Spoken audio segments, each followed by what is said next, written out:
Hello, can you hear me? Yes, Yes. I can hear you. Can you hear me? Yep, yep. Good. Okay, all right. Boy, this is nerve-wracking. Hey, Amanda, that's why the presidents get paid the big bucks. Oh, I don't know if it's worth it. I have practically have a stomach ache. Oh, come on. Oh, oh, oh gosh. So that's my dad, I think, who's trying to join. So what are we going to do? A waiting room first? Um, yeah, I was thinking of that's what Barry suggested. Right. So I'm going to Participants, let's see, what do I do here? the up arrow next. Oh no, that's not it. Um,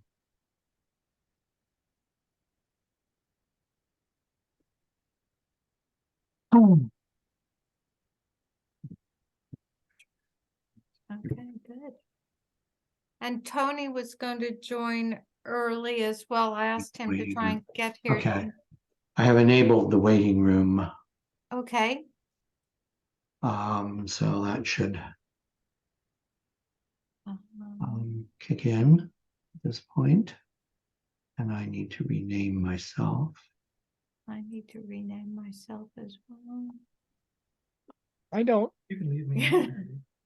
Put yourself in if you want. Okay. Okay. Oops, not McCarroll. She's Scottish. Did you know that? McCarroll. Hi, Dad. I imagine. You get to join early. We're having a practice session before. I won't say a word. All right, good. Be quiet then. Okay, so we were gonna enable the waiting room, then disable it. So we will be looking for Tony Shumpert to join in. Yeah. And do they show up in am I correct that they show up as in the participants list? as being Yes, in the they should waiting be room? in the participants list. Okay, all right. And then I'll turn on the chat as well. So, Hey, Adrian, do you want to make me a co-host just in case I need to do anything for you? Okay, I make you a co-host. There you are, you are a co-host. And I make Amanda a co-host. Yep. right, I wasn't able to put Tony's slides into the package No, because they were PowerPoint, not Google Docs. yeah. All right. Let me check my notes if there's anything else that we were supposed to do. Okay, so Brad and Amanda are both co-hosts. And Tony's in the waiting room. And Tony's in the waiting room. Thank you. Admit, So is Mr. Casey. we won't let him in. Okay, Tony. Hi. Hi, Tony. Hello. Tony. Hello, can everyone see me? Yep. Yes, we can see you. We can hear you. That's good. It's always kind of like, whenever you're new to one of these, you're always like, expecting a few little technical difficulties at the beginning. So, Right. And we can sense your presence. Mhm. good. Oh, Good. And Tony, I wasn't able to get your slides into our slideshow. We do it on Google Docs. oh, So okay. either you can share it or I can share it. Oh boy. Okay. I can share it or Adrian will share Yeah. it. Is that possible? Yeah, Yes. yeah. Okay. Okay. I appreciate that. I'll share them then. You're testing my capability by asking me Okay. to do that. Good. We don't want to do that too much. A little bit, but it would be fine, but not too much. Right. So you'll just have to indicate when you want the slides moved forward. No problem. We better mute my dad. Yeah.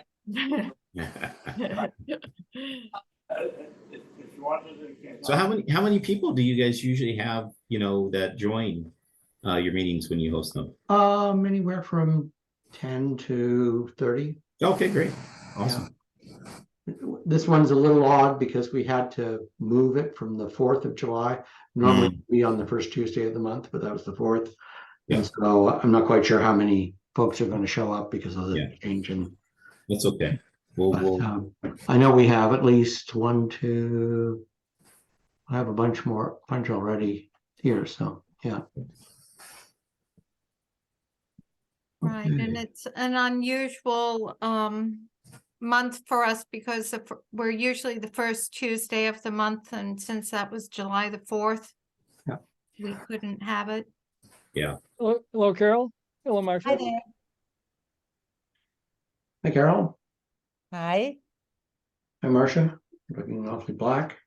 I Oh, don't know what happened Marcia's to my phone. Marcia's here incognito. I thought I had a face, but I can't find it.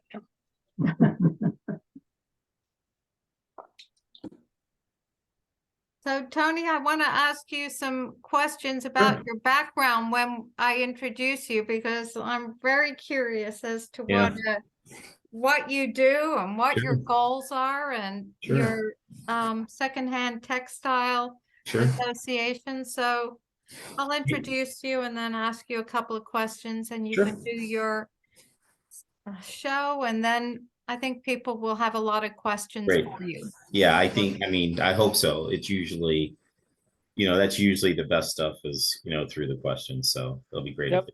All right. And where are you located? I'm on the West Coast, so I'm in Seattle. So Okay. we share similar weather, to Walnut Creek and that area. So it's beautiful here right now. I think today it was close to 80 degrees, and we've got the All-Star game in Seattle. So it's been kind of a busy week for everyone, and the city's been buzzing. So yeah, I pretty much grew up in the Northwest. I've spent some time in other places, New York, Texas, etc. But the Northwest and the West Coast is truly my home. Wise man. Yeah, I agree. Well, it's going to be 104 here on Saturday. Oh, really? Yeah, it's 80 today, but we're expecting a heat wave. Toasty. Again That is soon. toasty. Yeah, my son is actually, he's here for probably another 3-4 weeks. He goes to Cal Poly in St. Louis Obispo, so he'll be headed back down there, get the school year going here in a bit. Good school. Yeah, we love it. If you want. Well, I hope we've got a few more people coming in. It's still early.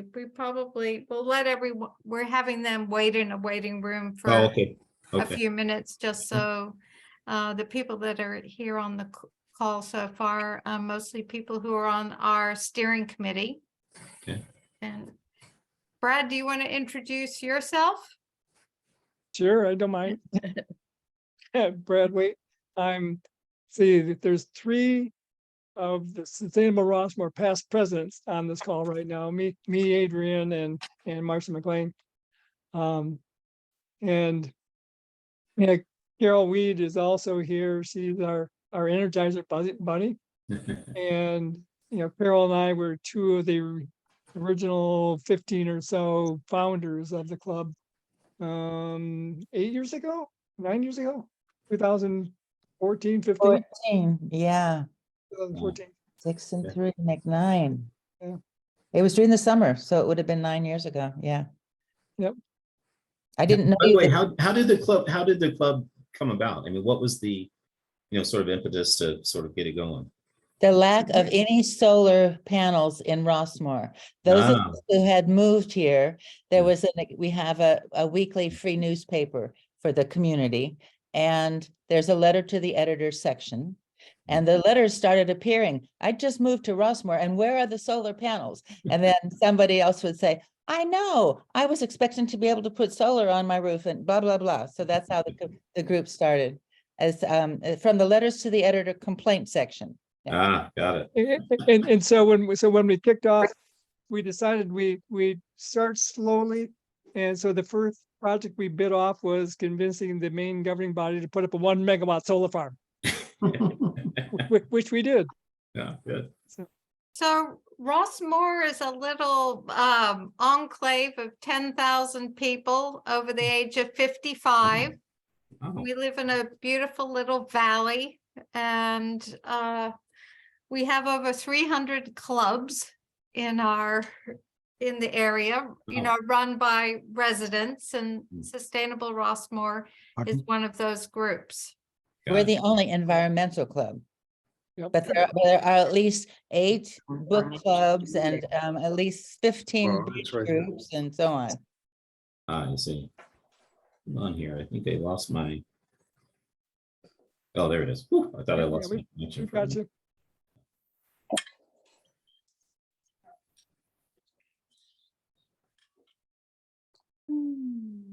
So That's waiting my assistant is asking me if I need my water, also known as my wife. She didn't know that I was actually. We know the way that works. Let's pick up. Yeah. My cup. Oh, And there are many different committees as part of Sustainable Rossmore. We have a solar committee, an electric vehicle committee, planet friendly eating, tree planting and preservation, and then our trash talkers, which Carol headed up for a number of years. She can tell you about that. Legislative committee. And So, a film committee.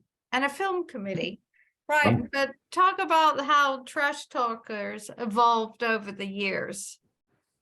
But we didn't have composting here, so the group, it was another situation where people noticed something was missing and decided to complain. And so, yeah, it took a little while to work with the administration.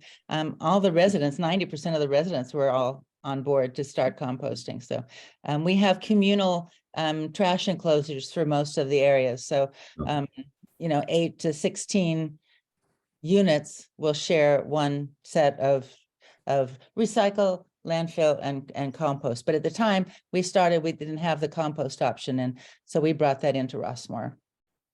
And in the process, we realized we were doing a really horrible job of regular recycling. So Yeah. we attended to that while we were waiting for the compost bins to show up. And, you know, recycling's, you know, tough. One, getting compliance, and then it's not always possible for our recycling company to sell the product. So Yeah. there's really been more of a push towards refuse and reduce. Yes, yes. The, You know, yeah, absolutely. You know, it doesn't matter what segments, you know, you're really in. Can in the beginning, the reduce, reuse, recycle, it still holds true with everything. It really does. And there's a reason why recycling is at the end. It's not always easy to do, and there's not always in today's world markets for the material you'd like to be able to send that way. So, you know, if you can do it on the front end, it's a lot easier on the back end. Mhm. And I'll quickly tell you a number of people here have heard about my 2 favorite horror stories about, going to our landfill bin in our common enclosure where I live.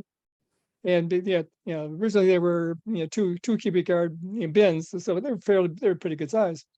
I opened up one day and inside someone had put a 40-inch flat screen deep tube TV. Oh yeah. And so I called my wife, got her down, and we worked it out and recycled it correctly. Yeah. Another time I opened up and someone had put in a full-size metal lounge chair, a chase lounge. Yeah. I go, holy shit. Yeah.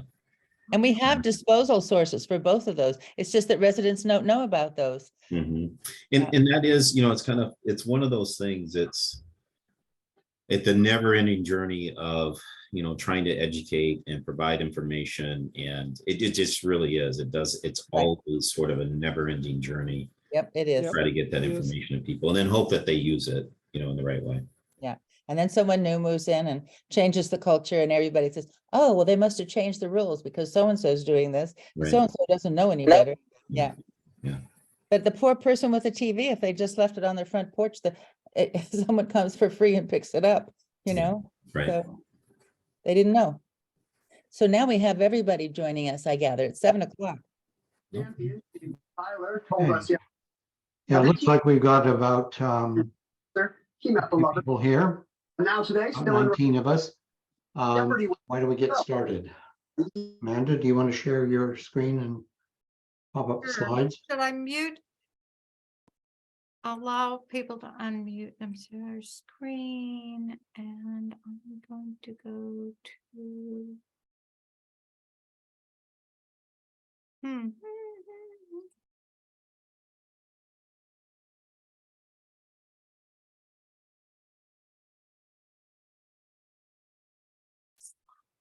Oops, slideshow.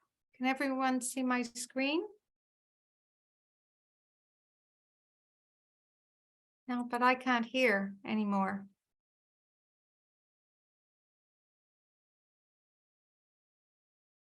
I can't see your screen. I can't either. I came. I can't see Oopsie. you. You could see me? I could. Yeah, but can you see your screen? There we go. Oh, yeah, There we now I go. got it. Okay, so now Yep. I'm going to go slideshow. Yeah, All right. And just note that you've got Tony muted. Okay. Yep. All right. Well, welcome everyone to the July 11th, 2023 Sustainable Rossmore meeting. Tonight we are only having a Zoom meeting because the Peacock Hall was not available. And today is the second Tuesday of the month. We usually meet on the first Tuesday. Next month, we will be back on the first Tuesday in August, and we will have a Zoom and a room meeting at the same time.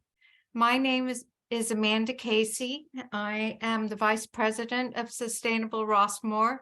This is my first time running the meeting. Our President Barry is off singing somewhere on the other side of the country, so he left me in charge, gave me some training, so hopefully I will do all right with that. Adrian, do we have the recording started? yeah, we do.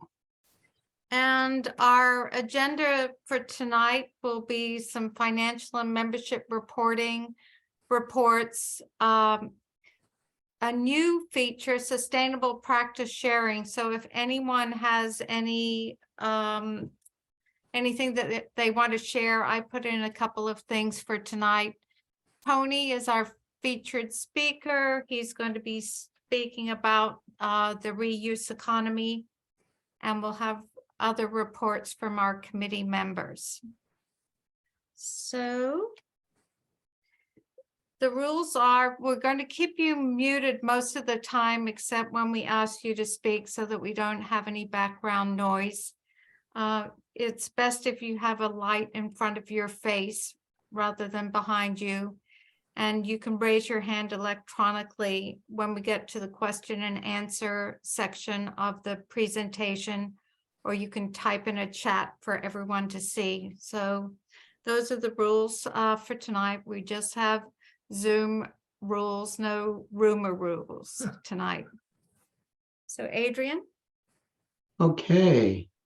So quickly on the balance sheet or on the report, we're got 3 new memberships last month. We had also had small donations. We had some small expenses, and so our financial situation is essentially unchanged. If you want to go to the next one, please. Yes. And we have 142 members right now. 25 joined in this year, so that's really great. If you happen to be on the watching this and aren't a member and want to join, You can do it very easily just by going to sustainablerossmore.org/join, and then you can pay by credit card, or you can fill out a form that's in our box in the SR box at Gateway Administration and leave a check there, or come to our next meeting, which will be early August, first Tuesday in August. Okay. So I thought that I would put in a slide for our sustainable practices sharing. I found this one on the Savers website. Just one thrifted t-shirt can save 700 gallons of water, which is more than you'll drink in the next 2.5 years. I thought that was a very impressive statistic. And we weren't able to get some photos into the paper to put along with the presentation. So Carol Weed had provided me this photo of Lynn Thorner, who found some reused treasures at a bargain down at Savers. And then I wanted to show a photo of my dad and I, Rossmore residents Jim McRae and Amanda Casey. We went down there. Dad needed a Hawaiian shirt for his men's exercise class, and we ended up finding a couple of really nice bright shirts. So I wanted to show those to you. So tonight, our talk is on the reuse economy, the rise of thrift, and we have the pleasure of Tony Shumpert joining us. He's the Vice President of Reuse and Recycling at Savers Value Village, and he's a board member of the Secondhand Materials and Recycled Textiles Association. It's quite a mouthful. It is. Smart is the acronym. So I wanted to ask you just a couple of questions about your background, Tony, before you jump into your talk tonight. Sure.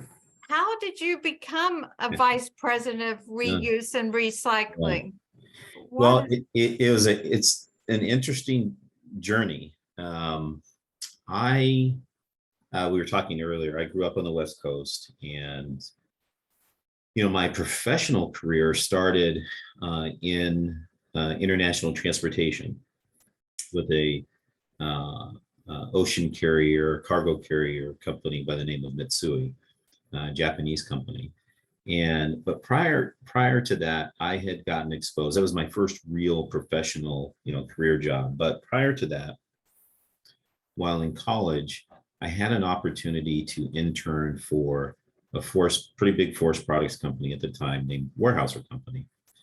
And when I was interning with them, they actually put me in a new division that they were creating that was called their recycling division.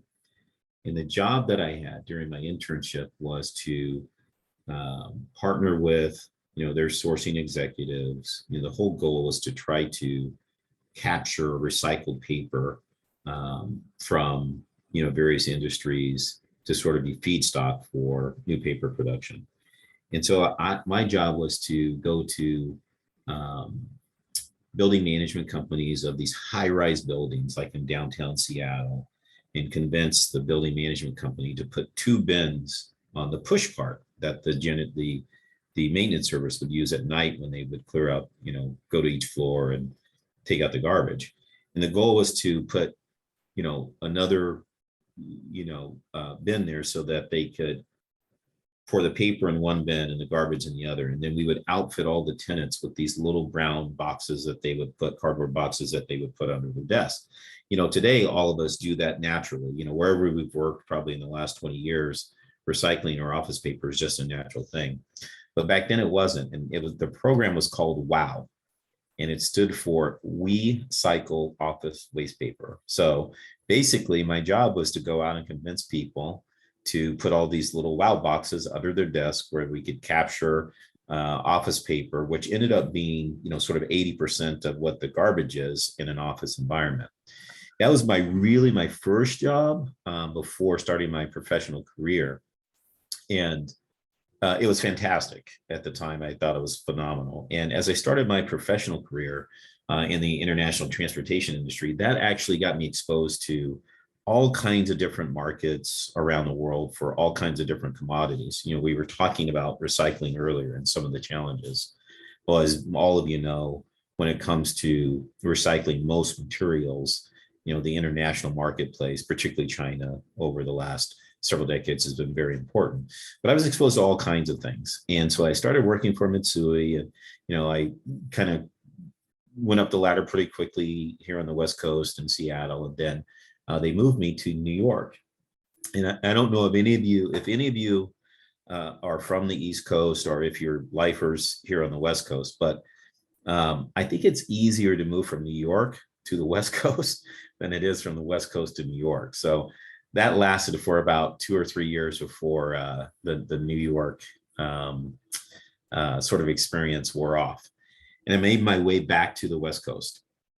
And at that time, you know, I was looking for, I had decided, look, I got to get back to the West Coast. And all of a sudden, you know, that this is 20 years ago, I found myself, you know, interviewing with companies like Starbucks, which, as you know, is a big company here in Seattle, Target, a few others, you know, here in Seattle.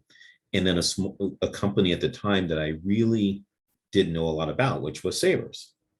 And the more I learned about Savers, the more I fell in love with it.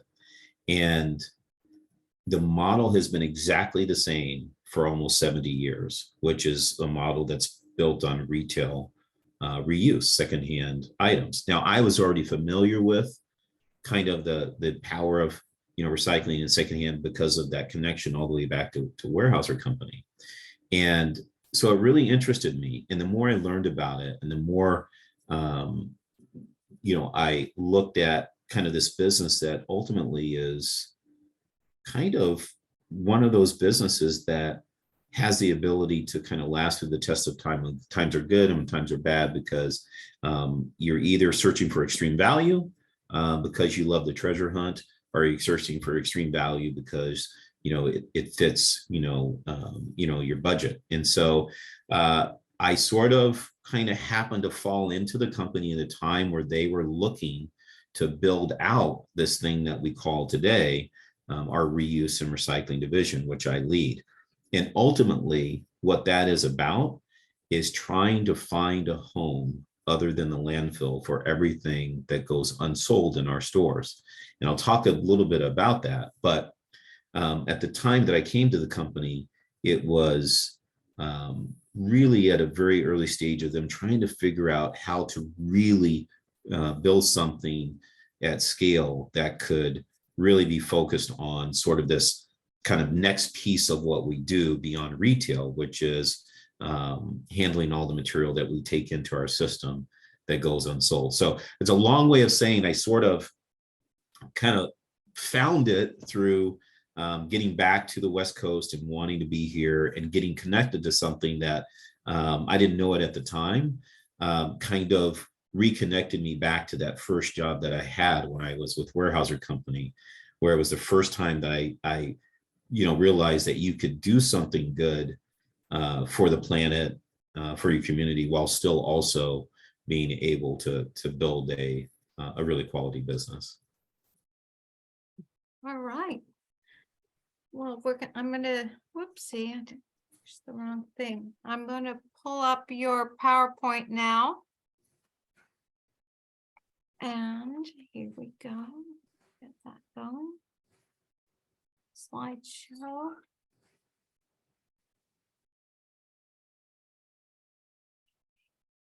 That's the one. Oh, no. Any suggestions, Adrian? Well, actually, I've got it up here when I. Okay, I got it. Here we go. Okay. Can everyone see the rise of thrift? No, not yet. No? Says I'm screen sharing. Amanda, when you screen shared it, you need to indicate the specific slide you want to share, or you need to take them all. You just do a generic share. Yeah. Here, when I just do it And Okay. I'll stop sharing then. There's always small technical problems. Yeah, no, exactly. We were talking, oh, perfect. There we Oh, go. Look perfect. at that. Oh, that's even better with Tony highlighted. Yeah, look Perfect. at that. Okay, awesome. Are you ready to do it? Yes. Okay, great. Well, it is, it is great to be here, and I really appreciate the opportunity to join you guys this evening. So, as I've said before, my name is Tony Shumpert, and I'm the Vice President of Reuse and Recycling at Savers and Value Village.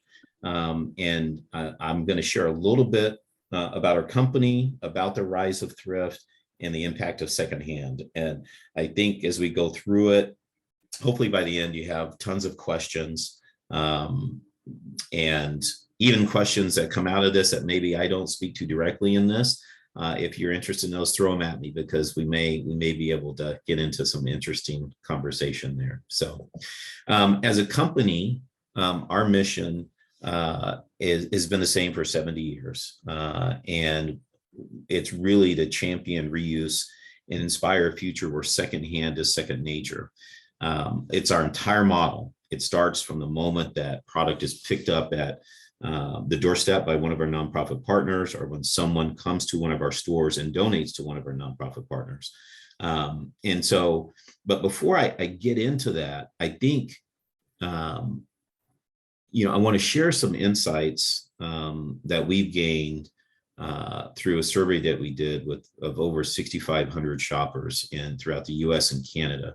It was performed by Transom Consulting, and it really helps sort of frame why the benefits of embracing reuse and secondhand is becoming really popular, not only across generations that are looking for value, but more today, Gen Z, who seems to be really connecting to it.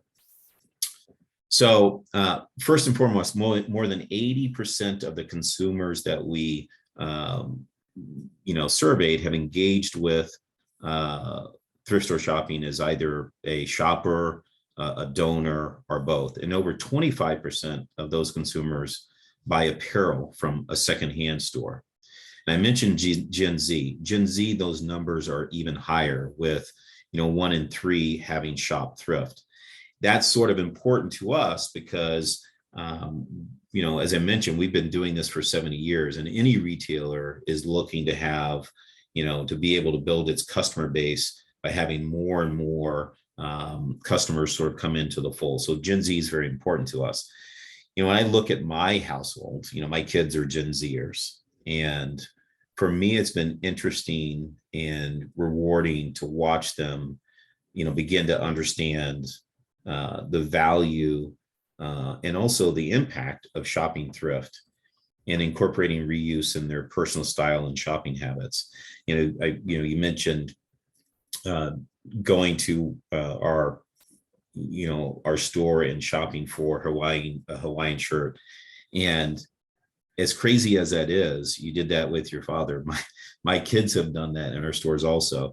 The personal style and being able to sort of style yourself differently than what you would if you're going to a traditional fast fashion retailer and going in and seeing 50 of the same things on the rack, knowing that when you buy it, you're most likely going to see somebody else in the same shirt or the same top. This sort of segment of Gen Zers is really embracing thrift, not only because of the environmental impact, but also because of the treasure hunt and sort of being able to sort of incorporate that into their personal style.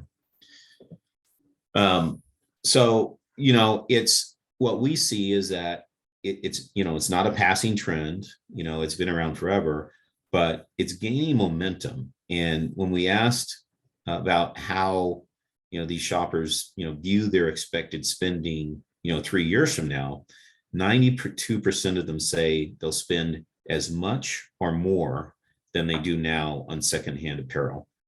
And what's even more revealing is that 95% of them say they expect to spend, as much or more on non-apparel categories like books, which we saw, electronics, and home decor. And I think that's where thrift really separates itself, in creating that treasure hunt through, this wide offering by comparison, to other, apparel only secondhand models.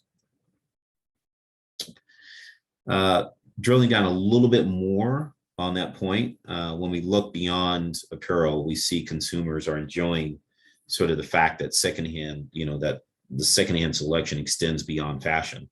80% of shoppers are taking home at least one secondhand household item, and that could be furniture, home decor, a used book that they find that they wanted to read. And, this is really at the core of kind of the treasure hunt.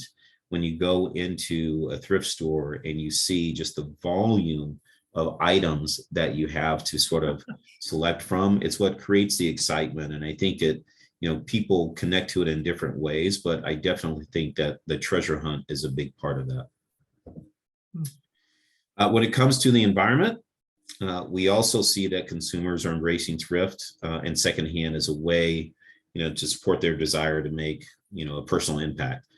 I was on a panel, and I can't remember what, I'm trying to remember the event, but, anytime, we, in the environmental space, there's so many things, whether it's food, the clothing we wear, the medicines we take, our personal, products. It's like today, it's almost overwhelming to try to figure out what is the right thing to do in any of those spaces, in terms of, ensuring that you're able to make the right environmental choice.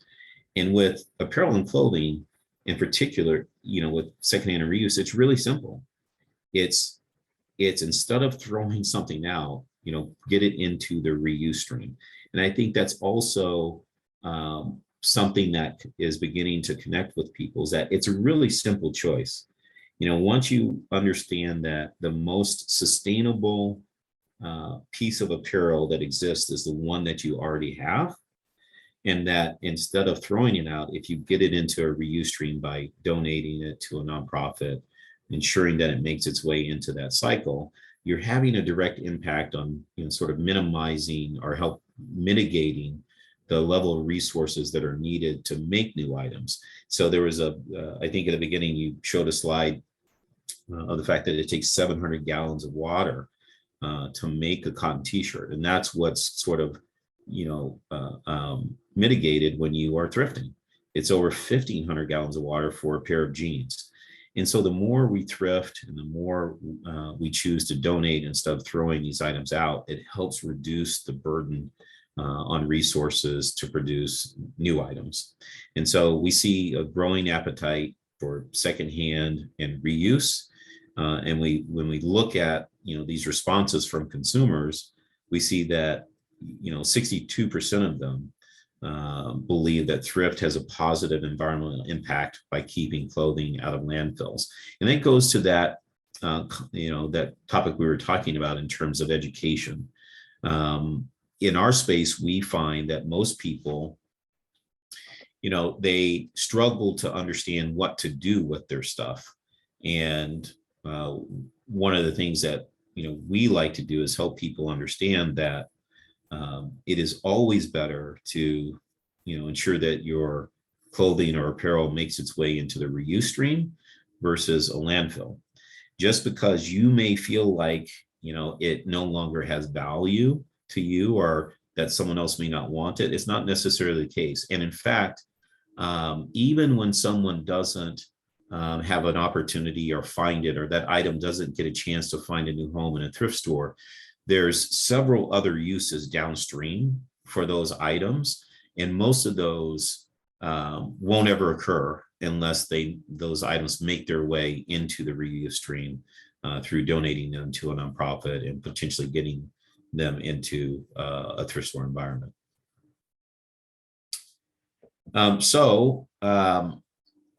With all of that, we've continued to evolve, the look of our stores as we've seen kind of this evolution in consumer mindset and growth in the secondhand market due to increased demand for secondhand items. Our newest store in California, Walnut Creek, is a great example of, what our brand represents today. And that feeling, in that store is we try to replicate that across the other 316 stores that we have throughout the United States, Canada, and Australia. And, we take sort of pride in making sure that our stores are really well lit, that you can understand exactly where, the different departments and where items are located, as well as take pride in the fact that, the supply chain that we have, which is material being sourced by our partnerships with local nonprofits, is providing a great selection on the retail floor. So I mentioned, Walnut Creek, but in California, we have 13 stores, Arcadia, Dublin, Fountain Valley, I think. I'm trying to do these off the top of my head. I don't have that slide. Huntington Beach, La Mirada, Lomita, Marietta, Redwood City, Riverside, San Jose, Vacaville, and Yorba Linda and Walnut Creek, of course. And so that's what our footprint looks like in California. And, we're kind of excited about what we see in California and what it represents for us. So that gives you kind of a feel of the retail side and, why we think we see secondhand and reuse retail really sort of continuing to grow and be more embraced as we go forward. Now, the next thing I want to do is kind of dive into a little bit of our model, exactly how our model works. And a few of these things that I'll talk about set us apart from some others that operate in this space. But while we're a retail company, the model has a unique supply chain that is designed to sort of maximize the useful life of every item that flows through our system. Our product comes to us primarily from our nonprofit partners that collect used goods donated to them from the public, and we in turn buy those donations from them. This drives revenue for their missions and provides our stores with local supply from the surrounding community. And one thing that is kind of interesting in this model is that some of you may know that many nonprofits who apply for grants and other things, a lot of times that funding has restrictions on it.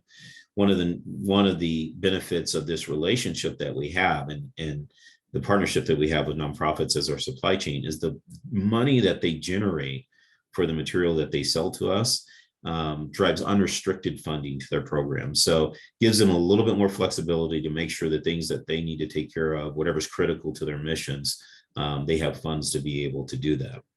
And then our stores process every single bag and every single box of goods, assessing every single item.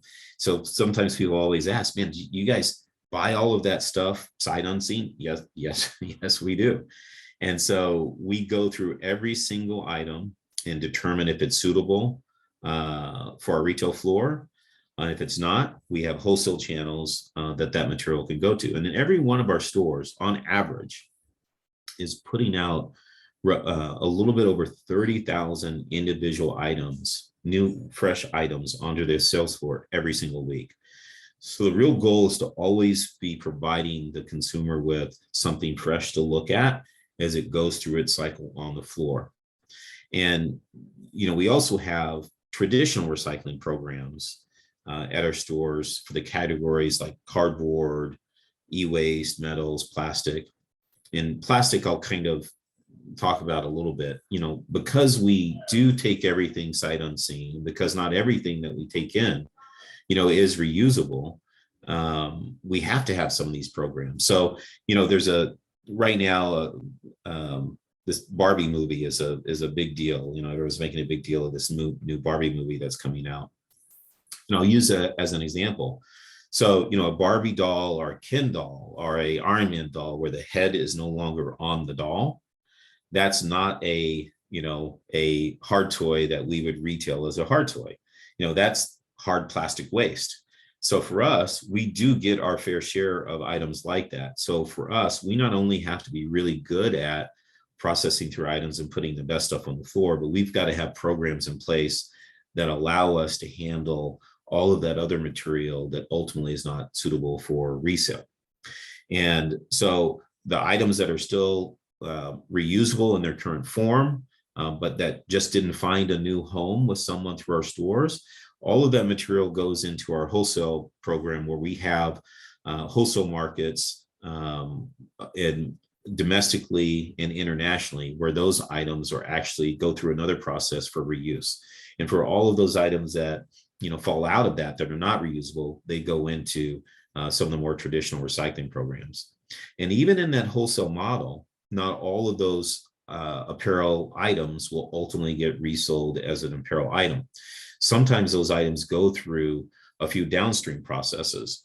So for instance, cotton t-shirts that are potentially too damaged or too soiled to be resold as a cotton t-shirt, some of those will get processed down, converted into a wiping rag, and some of those are converted down into actual fiber, and it goes into the production of new items that if you've ever had a chance to pull the panel in your car, the door panel back, and you see that foam material, that kind of foamy looking material and their felty looking material, that's made from, a lot of that is made from repurposed textile fiber. Some of those items are upcycled also. So as an example, we have a few of our wholesale customers that we work with that partner with organizations that upcycle quality items into sort of a new item that can be retailed in upcycling stores all over the world. So imagine a Carhartt jacket as an example.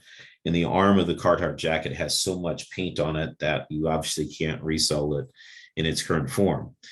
Some of our wholesalers have operations within their facilities where they will take that Carhartt jacket and they will transform that Carhartt jacket into a computer laptop satchel, where the outside flap of the satchel has the Carhartt logo on it. And so all kinds of unique things happen downstream in the process, all of which really would not occur unless those items make their way into sort of this kind of unique reuse model. And that's all across most thrift store environments, not just ours, but others. If we kind of step back and look at our environmental and community impact, this is something that we're really proud of, not only across the entire organization, but in California. So as an organization, if you look at, we captured 5 years of statistics between 2018 and 2022. And in a time frame, we diverted over 3.2 billion pounds of material that would have otherwise gone into landfills.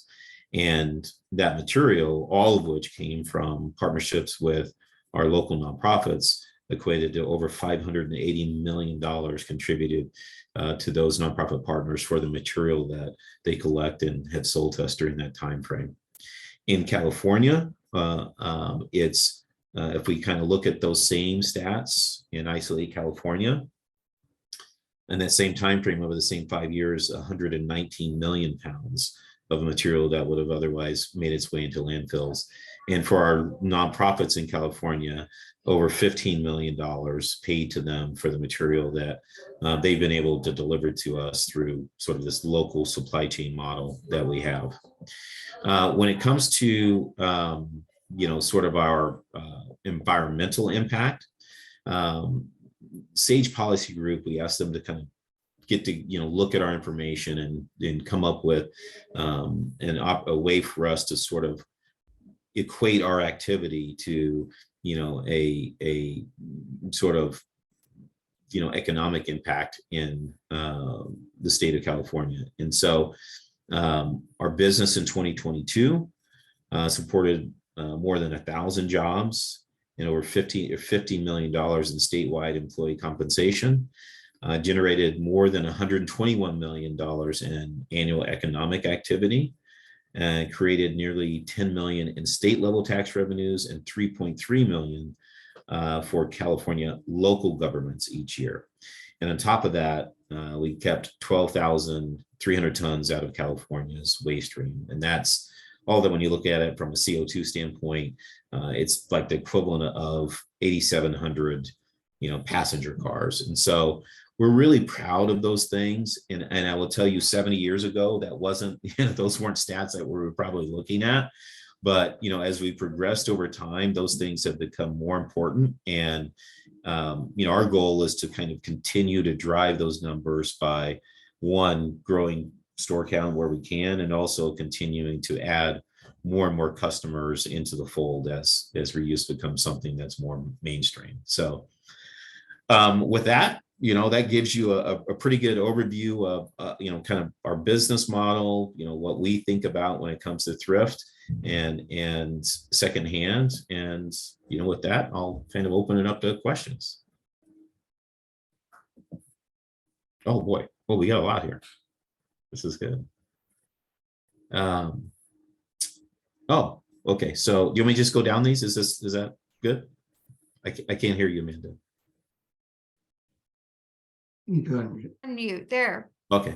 Okay, we have a question from Patty Harrington. What products does Savers not take? Yes. So what we don't take is we get a lot of things that we don't take, but what we like to not get are items that are truly wet, moldy, soiled, gasoline red, those types of things. Anything that is truly, kind of not reusable in its current form is what we would like to avoid. Now I say that, but just this business, because people can put sort of anything in a bag and provide it to you. As you guys know, when you're looking at your own recycling programs, it's really why we have these other programs, because despite your desire to not get things, you're going to get them. So you have to figure out a way to handle those. But the reason it's important not to take that we don't want those, because those things are garbage no matter what, right? So the more you can have true garbage actually go, into the garbage, it reduces the cost of operating for everyone. And so you want to focus on those things that have an opportunity to have either a life on the retail floor or through one of our other wholesale channels. I think I know you don't take mattresses. We don't, yes. And bed heads. Yeah, we don't take mattresses and bed heads. We found that generally for us, there's not a high degree of those that we're able to resell. And there has been, even though it's challenging, every municipality and every local government is trying to deploy mattress recycling programs. And for us, we would be using those just like any consumer would be. All right, we're going to take a question from Richard Binder. So, Richard? Hi. Yeah, I have a couple of questions. So what percentage of what you take in is compacted?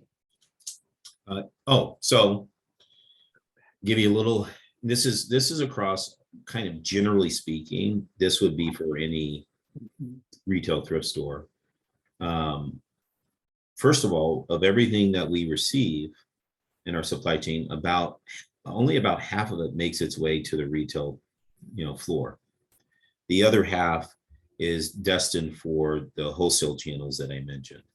And then what doesn't sell in the store also goes into the wholesale channel. So most thrift operators, the rule of thumb, and you'll see this out there, the organization that I'm part of, Smart, where a lot of, secondhand operators are within, it's pretty consistent in that about 60% of what you take in doesn't sell in your store, and it will need to find its way to a different use. And so just as a high level number, about 60% of the material that we take in will find its way to one of those wholesale channels. And inside of those wholesale channels, about 35% of that material, 35 to 40% of that material is actually resold as a wearable item. And then about another 35% of that material will get downcycled into one of those streams, whether it be insulation, cut wipers, even broken down into raw fiber and respun into thread. And then there's a growing component, and it's really starting to take off now, which is this sort of upcycling activity. It's really more prevalent offshore than onshore, but what's beginning to happen is that you're beginning to see some of that activity happen offshore, and I have in Canada in particular, there are stores that are opening that are purely upcycled reuse stores, where that kind of concept that I mentioned about the part jacket is being done and then coming back in its new form into a retail environment in North America. So what kind of things, I have a couple of questions, sorry. So what kind of things, exactly end up in the compactor? Oh, yes. And in what state Yeah. do they enter that compactor? Yeah.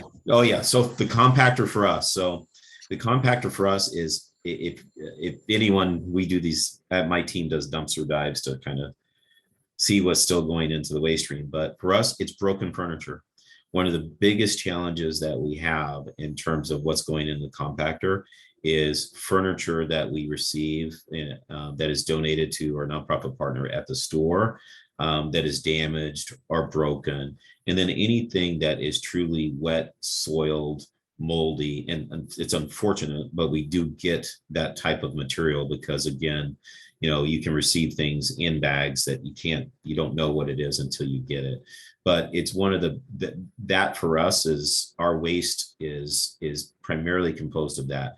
In our waste stream, you would not see, wearable clothing or clothing that's dry that can still be reused in some way or recycled. So our compact, it's a big challenge for us because it's heavy, it's bulky, can't do a lot with it, but it's typically items that are moldy, damaged, things that are truly broken that we're unable to do anything with. So when they go into the compactor, how are they treated before they go into the compactor? Like if it's a bulky piece of furniture or it's an etagere or whatever that has glass, how is it treated?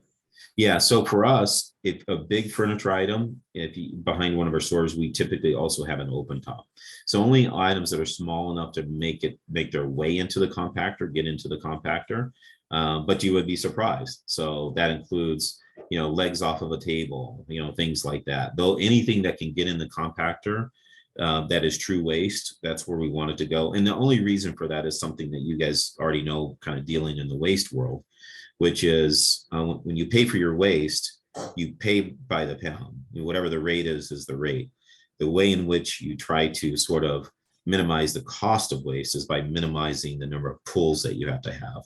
So in a perfect world, we'd love to not even have open tops, because open tops, even when they're picked up, are primarily full of air, not actual material. So it just is more cost to the system. Oh, wow. So what, it sounds to me, I just have one last question. Sure. Yeah. Promise. Yeah.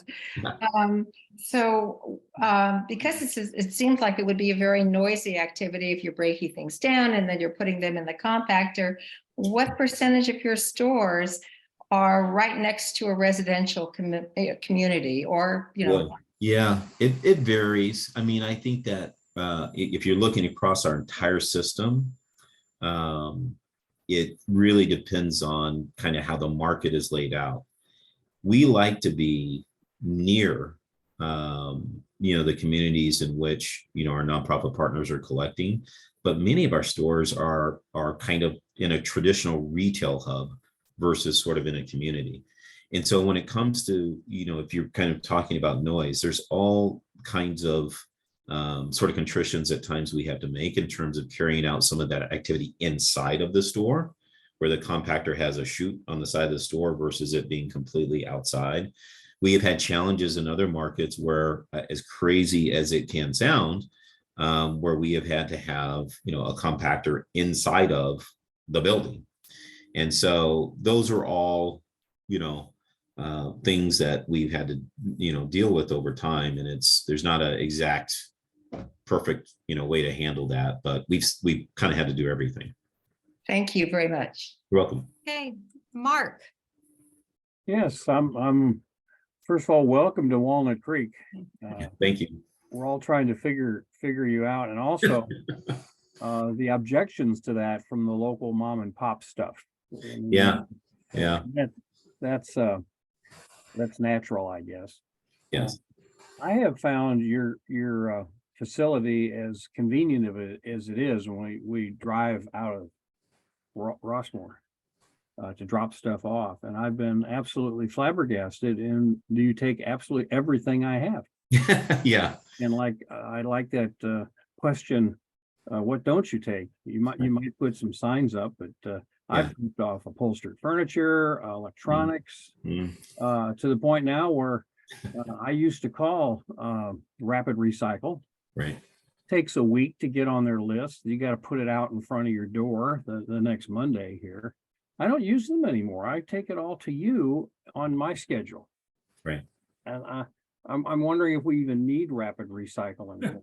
Yeah, you know, it's interesting. I appreciate those comments because just to give you some insight, you know, we've been doing this for a while, and really the goal is, again, to try to divert as much of this out of the waste stream, extend the life on all of these items. And as many of you know, when it comes to getting rid of your stuff, it has to be convenient or someone's not going to do it. Right. You can't have all of these barriers in place. And so when I showed that model that we have, the wholesale component is really important for us, as well as the traditional recycling component, because that's what allows us the flexibility to be able to have those that are showing up to donate to one of our nonprofit partners feel exactly how you feel. If you showed up and we said, hold on, we want to open this bag and go through that, we can't take this, we can't take that. That's what Goodwill does. Well, what we know Really is, frustrates me. yeah, I can't speak, but I will tell you what we know is, if that is your experience, you're also more likely to have those things, which are the majority of what you're, maybe donating to the nonprofit partner. The majority of those things end up going into the landfill because you say, you know what, too much frustration. I just don't want to deal with it. It's going in the garbage.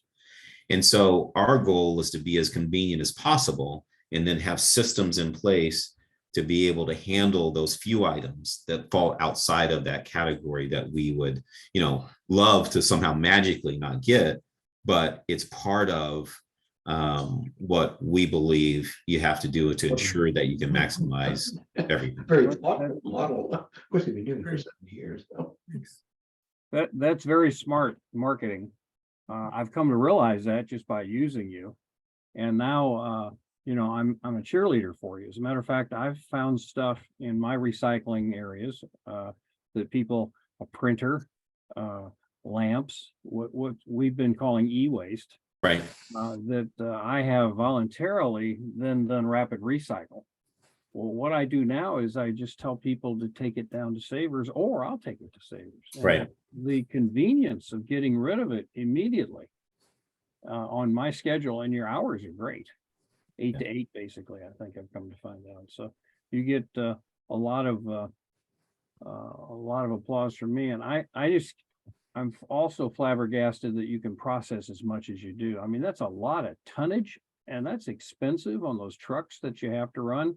Mm-hmm. Looking at your numbers there, I wouldn't believe it. Yeah. you can make money off of that stuff. So I love it. Thanks, Mark. This is a question from Jenny. How do you get a new thrifter to come in for the first time? Boy, that's like for our marketing team, that's like that's the golden ring. They're always chasing that. What's interesting about thrifting is I think new thrifters, when we say new, if I would categorize a Gen Zer, as today, it really is social media. It is one of the best tools to use to help people see that there's an opportunity to shop thrift and have fun at doing it and find really great things. And we use a lot of influencers through our social media to do that. And that's kind of the first time. But the first time is, while that's really super critical, the thing that's really, really important when you get them there is to make sure that the experience when they get there and the offering that when they get there is something that's compelling. And we spend just as much time on that as we do on trying to get them there in the first place. And what we do find is that once you get them there, if you do have a great offering, it's almost automatic, that they're going to come back because the value is extreme. And if you have great items, it's just a fun environment to sort of treasure hunt. You know, some people don't. I mean, some people aren't treasure hunters. Some people, you know, want to come in and find the exact, you know, they're looking for a certain thing. They're going to come in, they need a new sport coat, coming in to get it. I'm going to get it. I'm going to get out. So you have everything. But once we do have the shopper, we have been really great over the last decade or so of really refining our loyalty programs. And so for any of those that have been able to join our loyalty program, you really do get an opportunity to take advantage of some of our sales and some of our special offers to make it even more exciting. Cool. All right. We have a question from Carol Weaver. 12,300 pounds diverted in California. I thought it was that too, but I think it's tons, not pounds. Tons, yes, tons. Tons. Did I say pounds? I'm sorry. No, Okay. on another slide, it said 199 million pounds, but I think maybe that translates to 12,300 tons. What is the denominator? What percent is diverted? Yeah, so I'm assuming diverted, that question is how much, you know, is kind of gets sold through retail versus how much gets, you know, diverted to these other. It's 40% through retail, 60% flows to these other, you know, downstream wholesale operations. And we'll take a question from Julie here. Yes, hi, thanks. I'm just wondering if there's been we've noticed a lot of noise coming from the compactor, and just wondering if there's anybody we should contact concerning the noise. Yeah. If it's, I mean, that's really local store, you know, those concerns, you know, should run through the store manager. And I mean, that's the best way, because, you know, what if the store manager doesn't respond? Oh, then you got to dial it up to the district manager. Also, our customer care line, anything that goes to our customer care that is like that will get elevated to ensure that someone is addressing it and at least engaging with you on whatever the issues are that you're concerned about. Okay, thank you. Yeah. A question from Maria Tubman. How do you distinguish yourself from Goodwill in terms of pricing and quality of what you carry? Yeah. So it's a great question. And I guess I would answer that not necessarily against them in particular, but just in general, you know, as a thrift retailer. For us, you know, we don't blanket. There's thrift operators can operate in all kinds of different ways. Part of the thing is that we really do evaluate each individual item and assess it for its quality, its condition, its rarity, and we want to only put out the best. And so the best means, yes, you're going to have different sort of levels, right? You're going to have clear A's, clear B's, clear C's, and you want a price point spread that reflects that.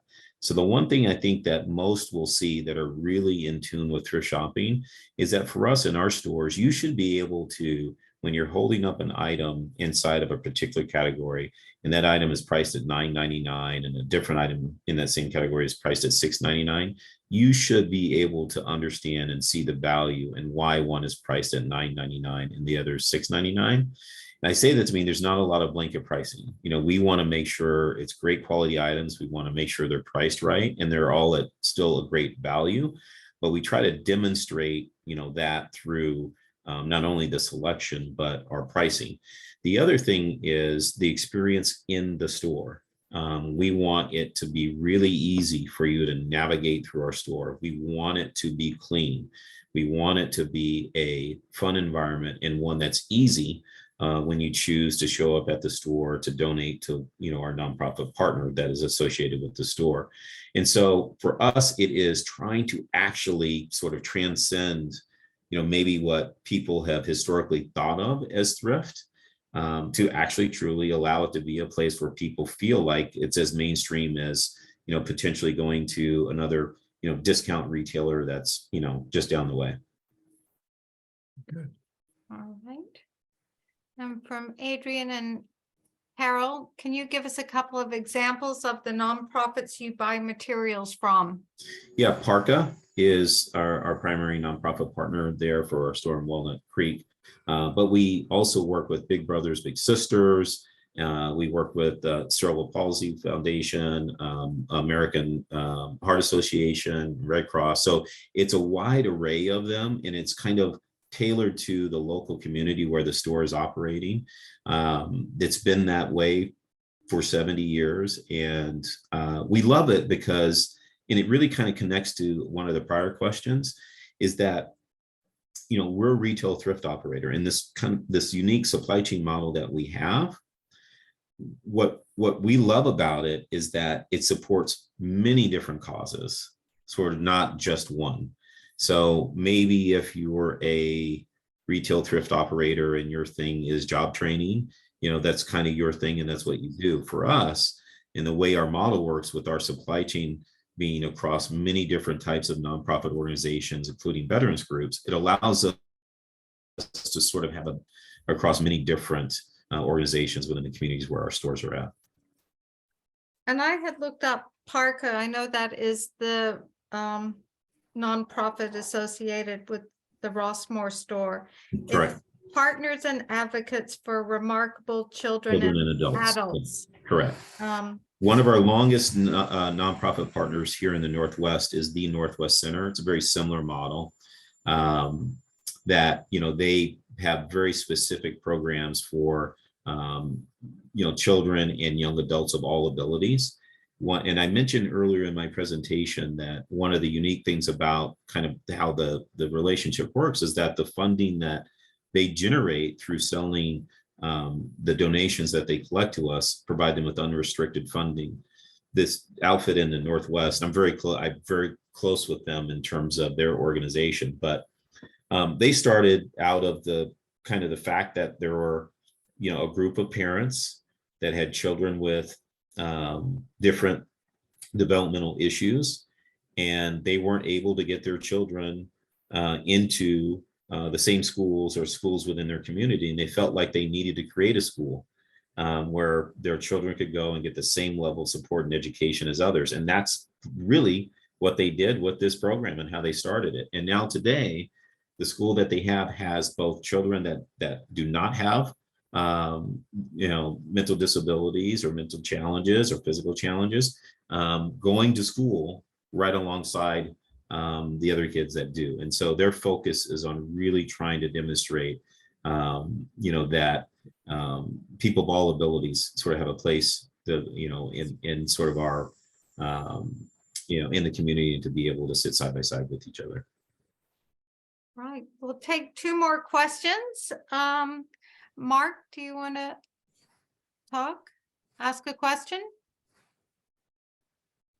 Yes, I've recently been through with my parents and myself and some neighbors estate sales. Okay. Yeah. And the end of the line of the estate sale is the junk out truck. Okay. Or, you know, junk bees or whoever. Yeah. And a ton of advertising. Yeah. My neighbor moved out, and she had to be out by the 1st of the month. And so she had hired somebody with a pickup truck, and he was putting all sorts of good stuff on there headed to the dump. Okay. I salvaged some chairs. We have entry parties now and then. I've got more chairs than I could use, but stuff like that. I'm wondering if there isn't some way with our proximity to your Walnut Creek store, which could be called a Rossmore store, let's face it, that there isn't somehow you can be more of immediate service to us. And we can be of service to you. Yeah. And as Carol Weed will testify along with me, a lot of this stuff, we call these move in, move out bombs by a good intention, you know, sons-in-laws. Right. For filling our stuff up, and a lot of that's usable. And if we had some way to divert it to you, some of this stuff actually is overnight stuff. Oh yeah, yeah. And you know, our we have a big recycling up on the hill here, but that's not open at night. You can't leave stuff.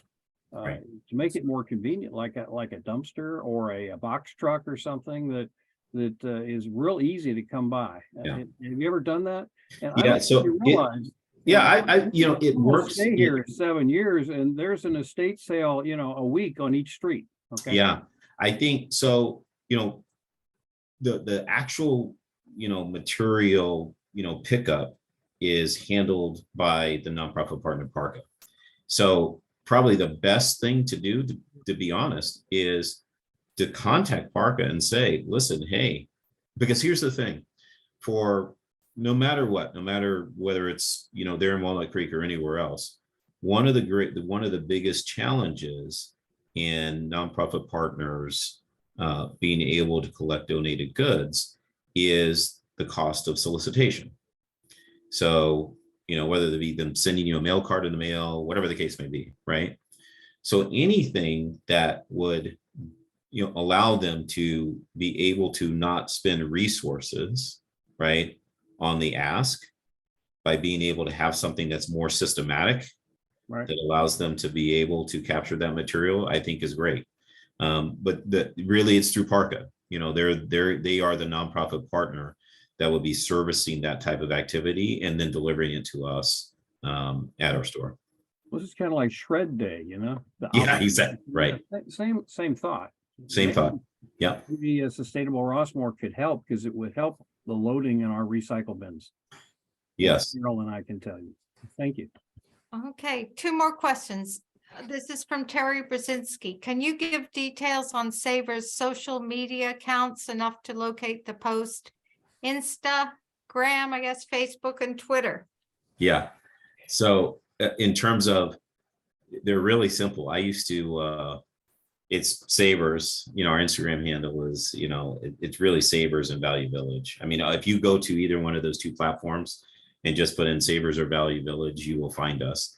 I was asked, my marketing team said I showed my age one time because someone asked the question, oh, what's your website? And I said www.savers.com. And I guess you don't say the www anymore. So, but yeah, we're on all of them. It's savers.com. It on all of the platforms. If you just put in Savers or Value Village, you will find us. And this was a question that my dad and I had from our experience shopping there. It doesn't seem that you offered changing rooms. Yeah, that is an interesting, you picked up on that. Yes. So the changing rooms went away in all of our stores during COVID. COVID was the cause of no changing rooms. And we have since stayed with that.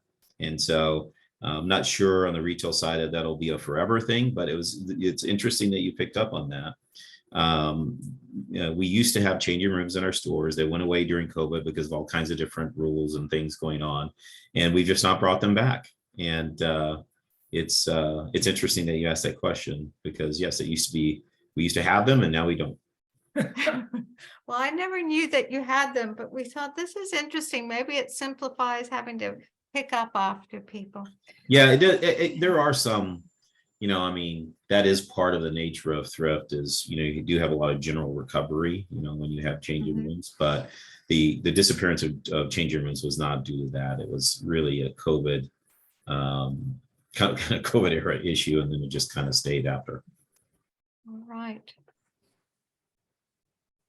Well, thank you very much, Tony, for coming to talk with us tonight. We really enjoyed learning more about what you're doing to get secondhand items to be second nature.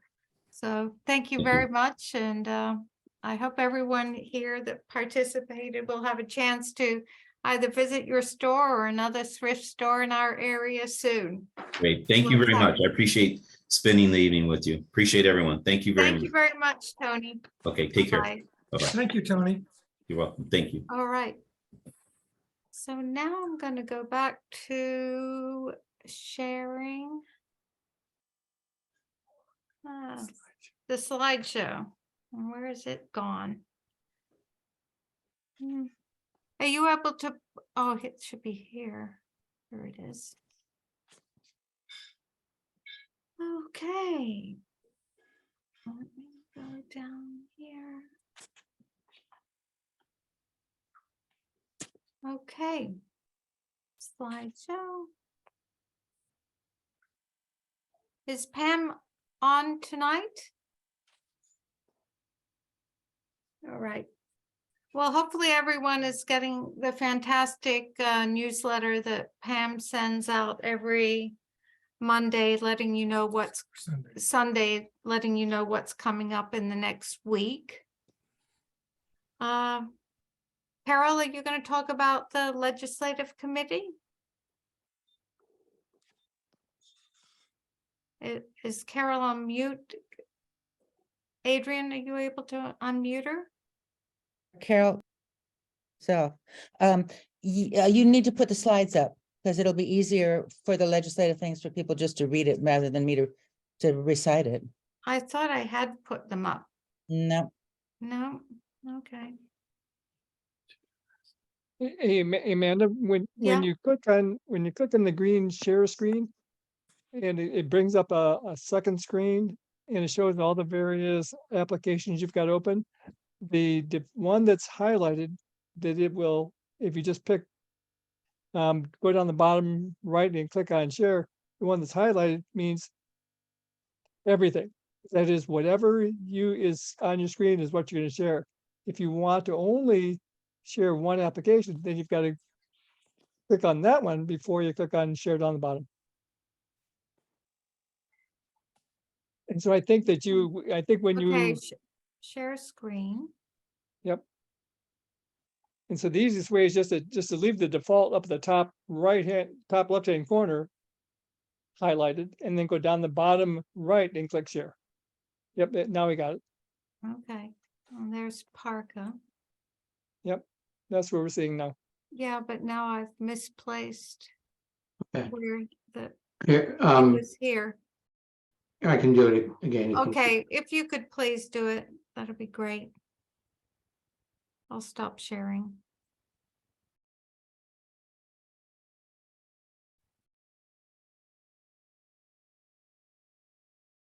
And so now no one's sharing it. There you go. Thanks, Adrian. Okay, we can advance one at least. we can. Next, yeah, there we go. So there's 3 slides about the legislative committee. First of all, we welcome people. We still are getting a few more people to join, and we are getting better and better at mentoring and training people. So let us know if you're interested just to watch us and figure out what we're doing, or if you have a specific issue that you care about, or a bill, or so forth, a petition you get in an email, let us know. These are a selection of the bills that we have endorsed and that had already had action. These are 5, we're going back and forth. Wait a minute, you're making me dizzy. And these are bills that are being heard this week. This is the final week for the policy committee meetings.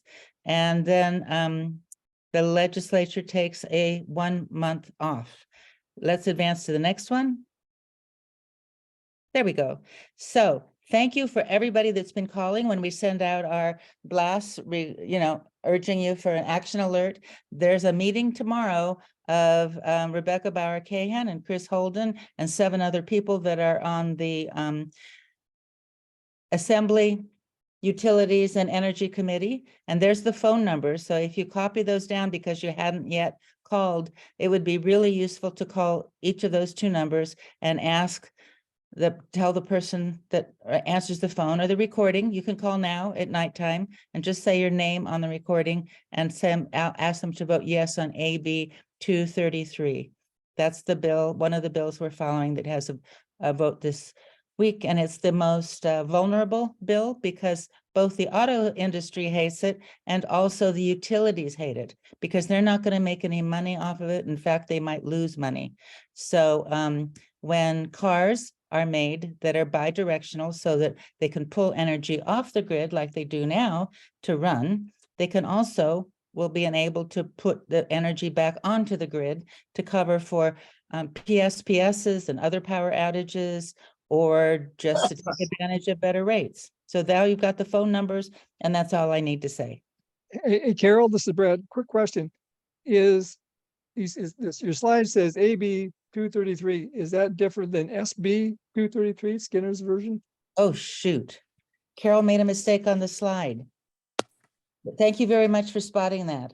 Oh, you're welcome. So erase imagine erasing the A and substituting a B. So that should be SB 233. Thank you. Carol, Patty here. I thought I read that we didn't have to say our name when we called. That You we should just, say your name, but you don't need to say your city or other information, okay, thank you. especially with Holden, because he lives in Pasadena. And if he knows you're calling from Walnut Creek, he'll be less interested in your call. So, or and when I say he doesn't answer the phone, obviously. It's his assistant that takes down the recordings from the night before. But yeah, I wouldn't say where you're from if you're calling Holden. And with Rebecca, you can or not, it doesn't matter. Thank you. Thanks for asking. Next subject, somebody else. Oh, Okay, Marcia, are you on the line? I'm on, but hold on a second. I can't find my mute. Hold on. You're unmuted. I can hear Am I you. unmuted? Okay. Yeah. This was very exciting. We had Sustainable Rossmore, Democrats of Rossmore, and Contra Costa 350 that we went to our wonderful senator's office, Steve Glazer, to ask him to vote on a thing. And there we were, and it was very exciting. So this was sort of a really nice way for us to work together. So that's what I have to say. How's that? That's great. That's pretty cool. okay.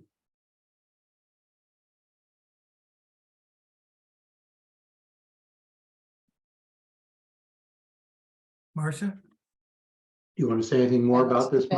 Marcia? So this is what we're concentrating. So anybody that is interesting, asked to provide affiliation messages on Google. Like today, I got several things on. There was a spill at the Martinez, one of the Martinez gas factories, and that was pretty scary. And so we're getting information. If you belong to things and you just want to let me know, we can then get the information, and then we can send it on to Pam, and she can put it on our newsletter. Good. That's it. Thank you. And this is our film for tomorrow. There's actually two films, both are short. Together, the sum total is 70 minutes. So you'll have you might even have daylight after you get out of Peacock. So it starts at 7 as usual in Peacock Theater. And there'll be both a film that is a frontline film about the power of big oil and how for years and still to this day, they've become very expert at working behind the scenes to subvert efforts to deal with climate change appropriately and through our energy system. And there's a separate film on green hydrogen. Is it the energy future of the United States or the world? So if you already know about green hydrogen, it's great. It's a very compact video. They cram a lot of information into a very short space. I've attended a lot of workshops on the subject, and I find it still enlightening. So please attend and learn more about green hydrogen. Great.